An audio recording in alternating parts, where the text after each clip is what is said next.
asalaamaaleykum wa rahmatullahi wa barakaatu mbokk ñu leen ci rawat ñaan ni jàmm yi ci Gasa TV tey la jeudi 13 mars 2025 ñëw ci xibaar yi dañ koy door rek mbirum Moustapha Diop ñu ne daal ministre de la justice demande na assemblée nationale pour ñu lever l'immunité de Moustapha Diop nii daal la ko quotidien yi xëyee tey ñu ne daal ki nga xamante ni si daal ñooy waa pôle judiciaire financé ñoom nag ñoo ko jaar kii ci ministre de la justice ba nga xam ne si daal jox na ko kii di El Hadj Malick Ndiaye di président bu assemblée nationale nga ne Moustapha Diop daal tey jii commission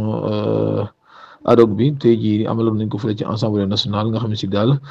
ña nga ca yoonu dindi lii di immunité parlementaire bu Moustapha Diop. salaam à la cité Kër Gorgui ñu ne daal 3 maçons daal ñoom ñoo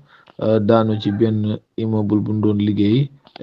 ñu ne daal. 3 maçons daal ñoo wàccub liggéey ci immeuble lañ daanu ñu ne daal ñaar ñi bi ñu daanoo dañoo faatu ci sensé mu desoon kenn nag sapeur yi nag bi ñu koy yóbbu ci seen oto nag finalement ca la kenn ki wàccub liggéey mu nekk ñetti nit ñoo xam si daal dañoo daanu ca immeuble fële ca cité Keur Gorgui ñu ñaan yàlla yërëm leen yóbbu leen ci aljana yi gën a kawe. Mansour Faye ay mbiram dañuy waxtaane ñu ne daal dañ ko interdit pour mu sortir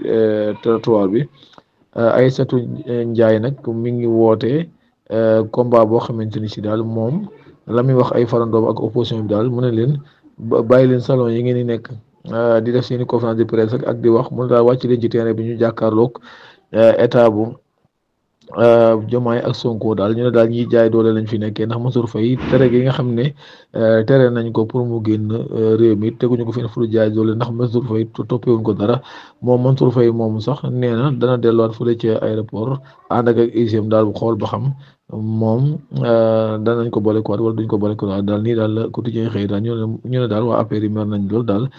pour jàkkaarloog ñii di Diomaye ak Sonko daal day wane ne daal jaay doole gi ñu nekkee ci réew mi daal du jàll ñu ne daal amaana sax kii di Mansour Faye taxu leen a jug waaye Macky Sall moo leen tax a jug ndax Macky Sall moom sax fële ca Maroc ñuy xam ne daal moom Macky Sall xëy na buñ ko laalee boobaa nag dañu xam ne laal nañ lii di gaynde ñii daal la ko Aïssatou Ndiaye xamle moom mi nga xamante ne si moo teewoon ca conférence presse bu Mansour Faye. ñëw ci l'Observateur di jël nataalu kii di Idrissa Diarra magistrat instructeur la bête noire des criminels financiers mu ne Idrissa Diarra mi daal moo baax ci criminel financier mu ne daal waa ji ñi ko xam de bëriwut waaye daal li muy daan na ci ay ponkal kenn mënu laa wax ni mu toll li mu yor ci ay dossiers yu tàkk ca biroom kenn mënu laa wax nu mu toll mu ne waa ji daal bëri na ay ponkal yoo xamante ni si daal moom yore na si seen dossiers fële ca biroom mu ne daal waa ji engagement yi muy jël bari na mu ne daal affaire homosexuelle yéen a ngi koy fàttaliku nga xam ne moom day mel ne góor jigéen du ñeen suul ci armeel sax day mel ne moom taxawaay bu am solo la cee taxaw daal ak ki nga xamante ni si daal dane woon day dondu maanaam góor jigéen bi nga xam ne moom dane woon day dondu lii di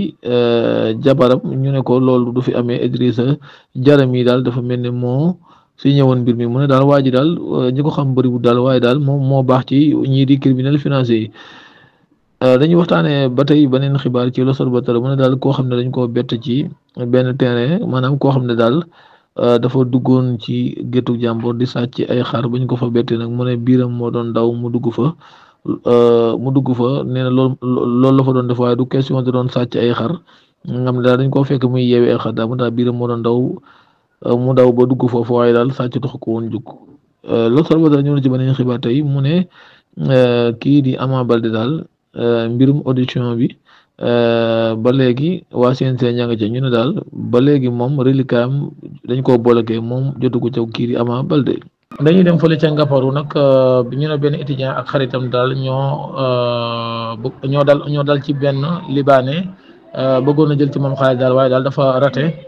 Finalement nag la ñu bëgg nag mujjeewut am ñu ne daal ginnaaw ba nga xamante ni si daal moom libanais bi jóge na Ngaparou dem fële ca correspondant Saly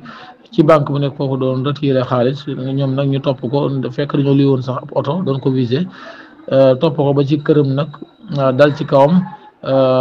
finalement daal mujj ñoo jël ci moom dara ba ñoom daal dañoo mujj teeri fële ca tribunal bu Mbour. ana gendarmerie ñoo def ay recherche ba jàpp leen jàppee nag yóbbu leen ca kanamu baar bi ñoom nag amande lañ leen lu toll ci 500 000 nag tëj leen 1 an prison yoo xamante ne si daal 3 mois yi moom la ñuy tëdd. ñu jeexale ko wàllum Ligue des Champions daal nga xam ne mën nañoo boole match yi amoon démb ak tey Barcelone dafa dóor ñii di waa Benfica 3 bal ci benn. Paris Saint-Germain nag moom dafa dóor ñii di Liverpool 1 bal ci dara ñu dem tiro bi Paris Saint-Germain gagné nga xam ne match aller ba sax ñii Liverpool ñoo dóoroon 1 bal ci dara nga xam ne daal démb Paris moo ko fekki ca Anfield ba pare dóor ko 1 bal ñu match nul dem fële ca tiro bi ñii di waa Paris Saint-Germain mujj daaneel ñii di waa Liverpool. Inter Milan nag 2 bal ci benn la dóor ñii di Feyenoord. Leverkusen nag Bayern Munich moo ko dóor 2 bal ci dara. Lille Borussia Dortmund da ko dóor 2 bal ci benn. Aston Villa ak club Brest 3 bal ci dara la Aston Villa gagné. Atlético Madrid nag tey jii dafa dóor 1 bal ci dara ñi da Real Madrid waaye Real Madrid moo gagné woon match aller 2 bal ci benn. dañoo dem tiro bi nag Real Madrid gagné. Arsenal match nul ak ñii di waa PSV Eindhoven waaye Arsenal moo mujjee qualifié. Ligue des champions yi quart de finale nag war nañ ko amal 8 avril jàpp 9 avril 2025 bi ñu ne daal Barcelone ak Borussia Dortmund war nañoo daje. Inter de Milan Bayern Munich Paris Saint-Germain ak ñii di Aston Villa Real Madrid Arsenal nga xam ne si daal match aller yi daal ñu ngi ko jàpp 8 avril jàpp 9 avril 2025 mbokk yi ñu ngi leen di jaajëfal dañu ñëw ci yeneen xibaar yu gàtt saa tamit bi kanamee tuuti ñu ngi leen ñaan ngeen abonné te partage salaamaaleykum